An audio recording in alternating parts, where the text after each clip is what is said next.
2014 is finally over. I can't take it anymore. It was a miserable year, full of tragedies and accidents and many, many deaths, but also some ridiculous moments, awkward situations, loads of them. Here is my summary. So David Cameron went to the NATO summit and he kept trying to shake other leaders' hands, and Obama got the shake and he just tried to move his hand. He tried to shake the first guy's hand twice, failed, then went on to the second guy, failed. Do you think he recovered it, or do you think that was a flop completely? He just didn't know what to do with his wrist. I know, poor guy. We've all been there, right? Yeah, and then he pretended to introduce people instead of shaking. Yeah. I mean, watching it in slow motion made me want to die inside. I mean, I would give Obama a massive cuddle, but David, not so much, and obviously we're not the only ones that think so. Maybe he's got a floppy handshake. No one in NATO cares about David Cameron, really. No one in the world cares about David Cameron, really. Yeah. Well, no one likes David. Soz, babe. So Obama wore this funny suit, which was like different color than his usual suits. Yeah. Like which color was it? It was a nude, Yeah. a beige almost. Beige. I'd say maybe a taupe. It was this tan suit, brown. It suited him. It looked nice, but I just think time and place, you know. It wasn't the right time, it wasn't the right place. He was discussing foreign policy and it was quite a sensitive topic, and there were a lot of issues in the world at the moment. And Why is beige considered such a risque choice? I mean, I don't know. It's very, it was kind of summery. He was kind of expressing himself, and we just couldn't handle it. Because he played golf just 2 minutes before. Like in the past, politicians always used to wear like funky tweed suits. Nigel Farage. Nigel Farage, exactly. The cool droid, the tweed suits. Tried to speak about ISIS, but no one cared. People just focused on the color. And the suit was just so large on him anyway, like the other suits. It's just the color. Everyone tweeted about that, and nobody tweeted about ISIS. People are sick of ISIS. No, that was their distraction. Like Ebola was a distraction for ISIS as well. Obviously, Obama's Yes We Can policy has changed into Yes We Tan. The Australian Prime Minister tried to be tough on Putin, and he said, when I meet Putin, I'm going to go shirt front on him. Yeah. Meet him shirt front, whatever that means. Look, I'm going to shirt front Mr. Putin. You bet you are. You bet I am. I am going to be saying to Mr. Putin. What does shirt front even mean? Coming like we are now, this is shirt fronting. Coming I thought face it's like to shirtless face. fronting. Well, that would be nicer. Putin goes shirtless all the time, but the Australian Prime Minister does not. Yeah. So he was pretty pissed off about the Malaysian plane, obviously. I think he was going to, you know, get his man boobs out, jiggle them about a bit, and just give him the metaphorical finger through a naked dance. Yeah. And then they ended up touching koalas together. I know, the pervs. Yeah. So the US keeps threatening sanctions on Russia, and then the State Department representative actually said Obama signed more sanctions, but then he didn't. They went on in some press conference to say that they didn't actually sign anything. So twice they've contradicted themselves, and also with the Cuba. Jay-Z went to Cuba, and everybody was mad at him because there's an embargo on Cuba, and then Obama got jealous, and then they said Obama might go. I know. Yeah, so they said he might go, he might not. I mean, it's kind of like that song, Should I Stay or Should I Go Now? Yeah. Everyone kind of not really talking to each other. It seems at the White House they need to have a bit of better communication. Maybe they should just take an away day, you know, do some team building. The US called Bibi, the Prime Minister of Israel, chicken shit? Yeah. Like, what was that? I mean, it was pretty immature for a start. If you're going to call someone a name, think of a better one than that. Yeah, there's nothing, it's not even a Jewish joke, chicken shit, it's just an American. If they're trying to provoke him, then well done, you didn't even do it. It's really 80s, like chicken shit, and no one came on the record saying it. Yeah. It's not even Obama, it's someone in the White House probably. Yeah, someone told someone else, and I mean, it's Chinese whispers, so they could have actually called him something else. Yeah. We'll never know. The Russian ambassador to Denmark said after there was like a whole airplane controversy, a Russian airplane flew over Sweden, and then the Russian ambassador said the Swedes are just smoking weed all the time, so they can't really tell. Deep. But is it really a Swedish thing to smoke weed? Well, maybe the Russians need a bit more sensei in their lives and they can just bloody chill out. Yeah. Whether Swedes do enjoy a joint or two, Russia should just sort their planes out. Yeah. Ukraine had the best combat dolphins, and then what? Something happened to them? Well, apparently Russia has stolen their dolphins. These are dolphins that were trained to kamikaze-style eliminate enemy submarines using their natural sonar, so they can tell which ones are friendly Ukrainians and which ones might be a threat. They've gone missing. Apparently Russia has them and should return them. Maybe they're better off though, because they're not being made to fight now under the Russians. Yeah, you know, maybe Russia have a bit more money. Maybe they're just enjoying some tipples and some vodka at the bottom of the ocean. I don't know. Yeah. This is it. Thanks for sticking by, and let's hope 2015 would be just as bad.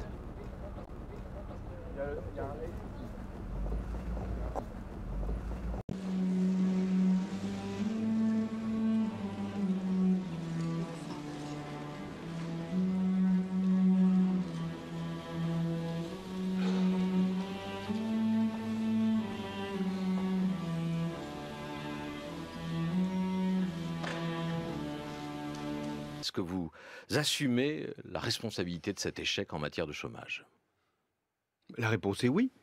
Je suis président de la République, je ne vais pas dire c'est la faute de l'étranger, c'est la faute de la conjoncture, c'est la faute de la crise.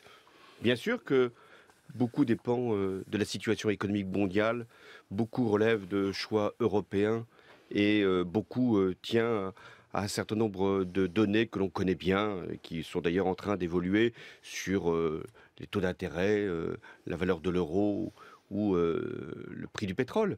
Mais il y a une responsabilité, celle que j'assume.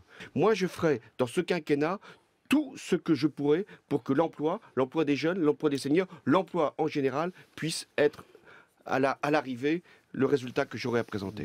Je changerai tout ce qui bloque, empêche, freine et nuit à l'égalité et nuit au progrès. C'est quand même assez simple. Je prendrai de ce point de vue-là tous les risques. Oui. Parce que je ne peux pas prendre la moindre responsabilité de ne pas avoir mis en œuvre une politique que j'estime juste, plus d'emplois, plus protectrice pour les salariés et plus heureuse pour les entreprises. Si la croissance est un peu supérieure, ça ira à la réduction des déficits.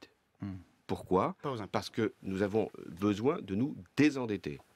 Et puis ensuite, si ça se confirmait en 2016 ou en 2017, si on avait une croissance à ce moment-là plus forte, qui serait d'ailleurs bénéfique en termes d'emploi, nous verrions ce que nous pouvons faire en termes de baisse de prélèvements.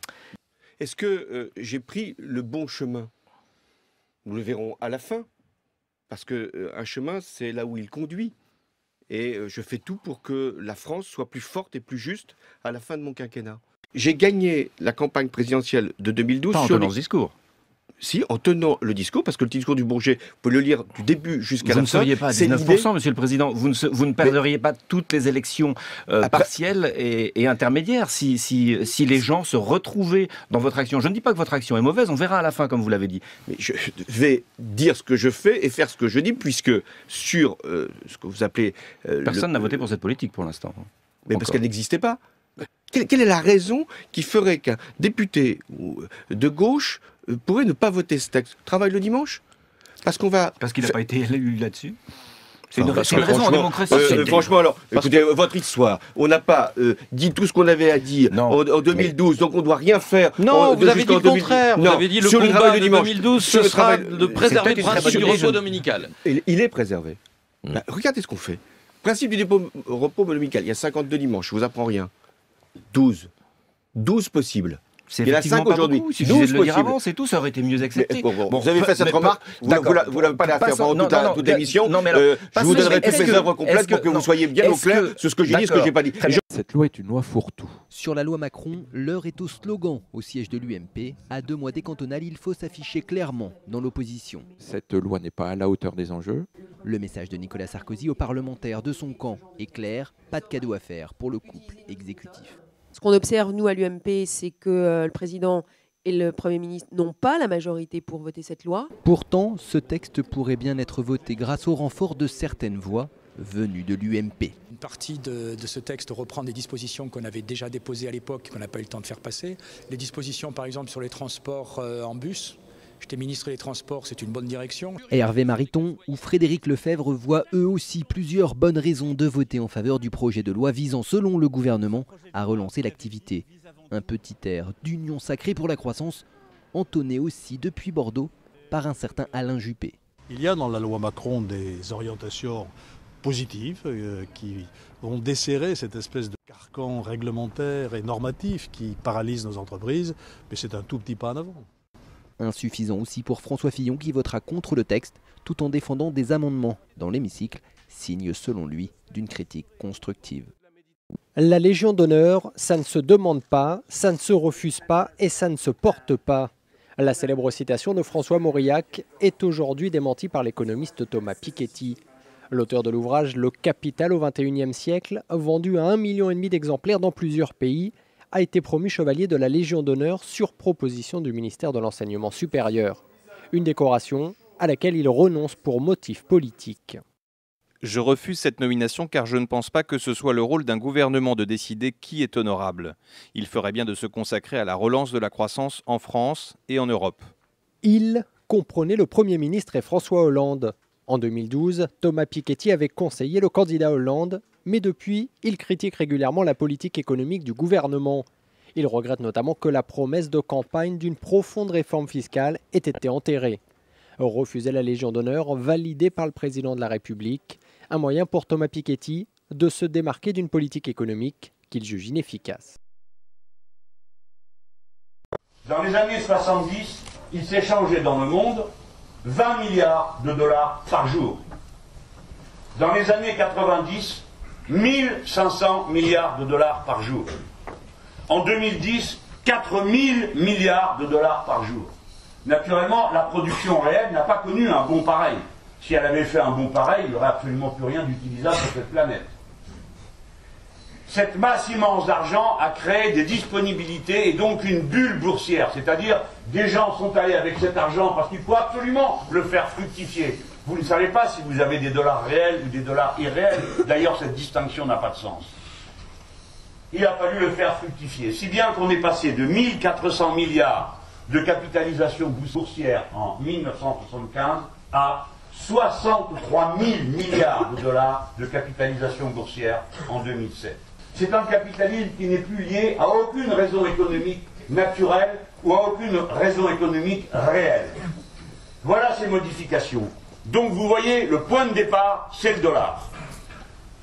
Tant que vous échangez dans le monde entier en dollars, le système tient. Parce que tout le monde fait semblant. Quelle est la valeur du dollar? Ce que chacun veut bien croire qu'il vaut. Si vous avez de l'argent et que vous êtes menacé, mettons que vous soyez en Amérique latine et que vous soyez un gros propriétaire. Naturellement, vous n'avez aucune confiance ni en Chavez, ni en Maduro, ni en personne. Et donc, dès que vous avez un petit absous, qu'est-ce que vous faites? Vous courez avec, le planquez à Miami en dollars. Donc, c'est une valeur refuge pour le capital du monde entier, parce que les gens se disent, le dollar sera défendu manu militari, et c'est bien ce qui se passe.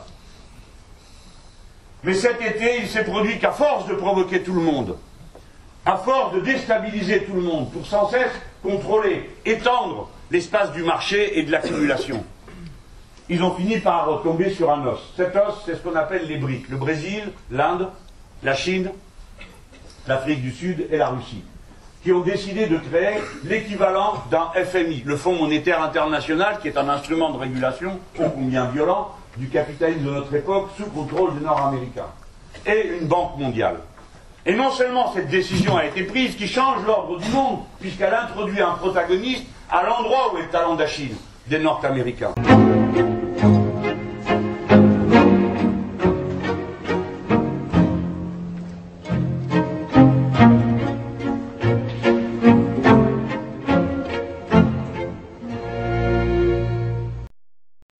Le Premier ministre sortant, Antonis Samaras, avait alerté depuis plusieurs semaines sur le risque de nouvelles élections législatives.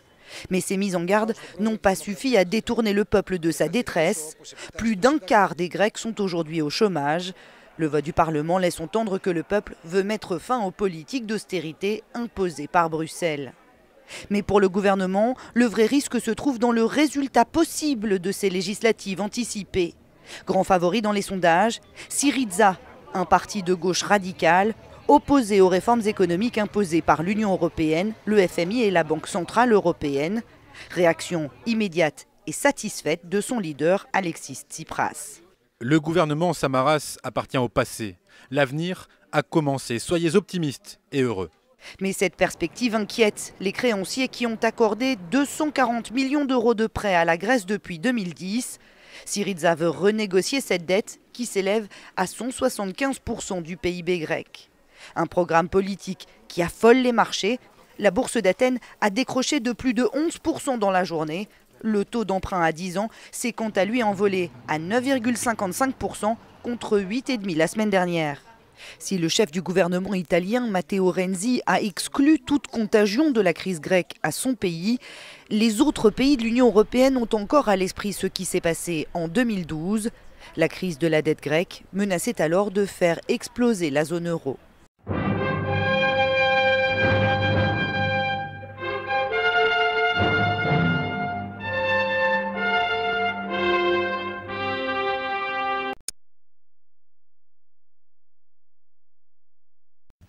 Saïda Jawad est l'ancienne compagne de Gérard Jugnot. Dans cette interview donnée à Gala, on apprend que l'actrice et productrice développe la version grand écran de Merci pour ce moment, en accord avec Valérie Trierweiler.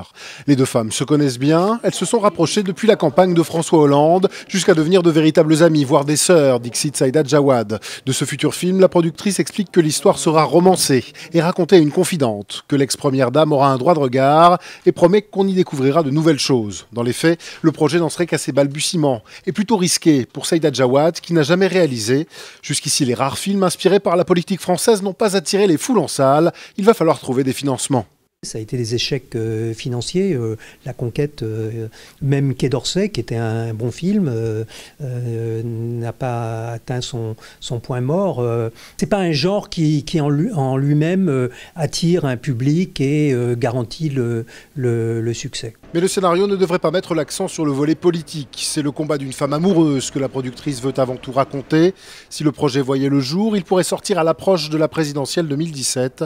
Une perspective sûrement loin de réjouir le camp Hollande.